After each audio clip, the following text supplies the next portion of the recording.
নমস্কার। আজকে আমরা কথা বলবো খুব পরিচিত একটা অ্যান্টিবায়োটিক নিয়ে, ক্লাভাম 625। নামটা খুব চেনা লাগছে, তাই না? অনেকেই হয়তো এটা ব্যবহারও করেছেন।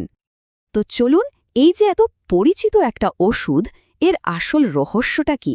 কি আছে এর ভেতরে? ডাক্তাররাই বা কেন এটা দেন? আর সবচেয়ে বড় কথা, এটা ব্যাকটেরিয়ার সাথে ফাইট করে কিভাবে? চলুন, এই সব প্রশ্নের উত্তরই আজকে খুঁজে বের করা যাক। প্রথমেই বলে রাখি, ক্লাভাম 625 কিন্তু একা কোনো ওষুধ না।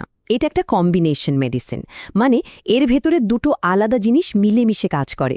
আর এর একটাই টার্গেট, ব্যাকটেরিয়ার কারণে যে ইনফেকশন হয় সেটার বিরুদ্ধে লড়াই করা।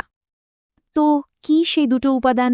দেখুন, একটা ট্যাবলেটের মধ্যে থাকে 500 মিলিগ্রাম অ্যামক্সিসিলিন আর 125 মিলিগ্রাম ক্লাভুলনিক অ্যাসিড। এই দুটো যখন একসাথে হয়, তখনই কিন্তু আসল ম্যাজিকটা হয়।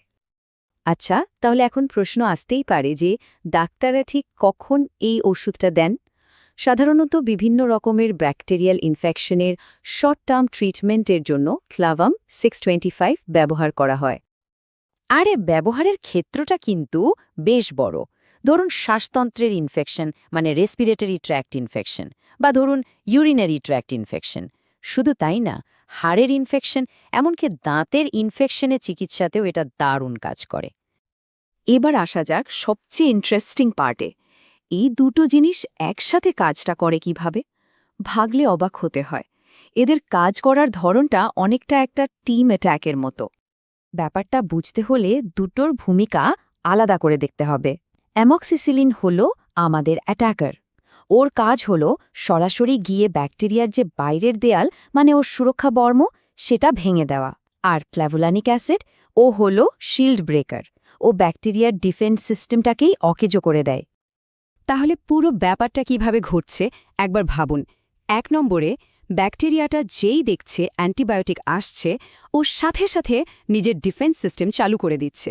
2 নম্বরে, ঠিক তখনই ক্লাভুলানিক অ্যাসিড এসে ওই ডিফেন্স সিস্টেমটাকে একেবারে দুর্বল করে দিচ্ছে, মানে নিউট্রালাইজ করে দিচ্ছে। আর 3 নম্বরে, এখন অ্যামক্সিসিলিনের জন্য রাস্তা একদম পরিষ্কার।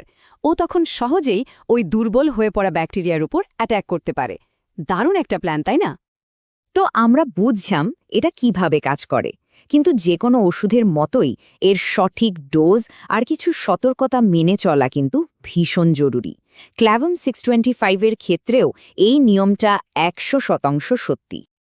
আর সবচেয়ে বড়, সবচেয়ে জরুরি কথাটা হলো, ডাক্তারের পরামর্শ ছাড়া ভুলেও কোনো অ্যান্টিবায়োটিক শুরু করা যাবে না।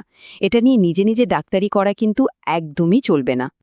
সাধারণত অ্যাডাল্টদের জন্য দিনে 2টো ট্যাবলেটের ডোজ থাকে, আর বলা হয় খাবার পর খেতে। কিন্তু এখানে একটা কথা মাথায় রাখতেই হবে, ডাক্তার যতদিনের কোর্স দেবেন সেটা কিন্তু পুরোপুরি শেষ করতে হবে। অনেক সময় হয় কি, 2 দিন পরে মনে হয় আরে আমি তো সুস্থ হয়ে গেছি, আর ওষুধ বন্ধ করে দেওয়া হয়। এটা কিন্তু মস্ত বড় ভুল, কারণ এতে ব্যাকটেরিয়াগুলো আরও শক্তিশালী হয়ে ফিরে আসতে পারে, যা পরে আরও বড় বিপদ ডেকে আনবে। সেফটির ব্যাপারে আরও কয়েকটা জিনিস জেনে রাখা ভালো। যেমন প্রেগন্যান্সি বা ব্রেস্ট ফিডিংয়ের সময় এটাকে সাধারণত সেফ বলেই ধরা হয়। কিন্তু একটা বড় কিন্তু আছে, যাদের কিডনি বা লিভারের কোনো সমস্যা আছে তাদের ক্ষেত্রে ডোজ অ্যাডজাস্ট করার দরকার হতে পারে। তাই এই ধরনের কোনো কন্ডিশন থাকলে ডাক্তারের সাথে কথা বলাটা মাস্ট। কোনো মতে এটা এড়িয়ে যাওয়া যাবে না। আচ্ছা, এবার আসি সাইড এফেক্টের কথায়। যদিও ঠিকঠাক ডোজে নিলে এটা বেশ সেফ, তারপরও কিছু জিনিস জেনে রাখা দরকার।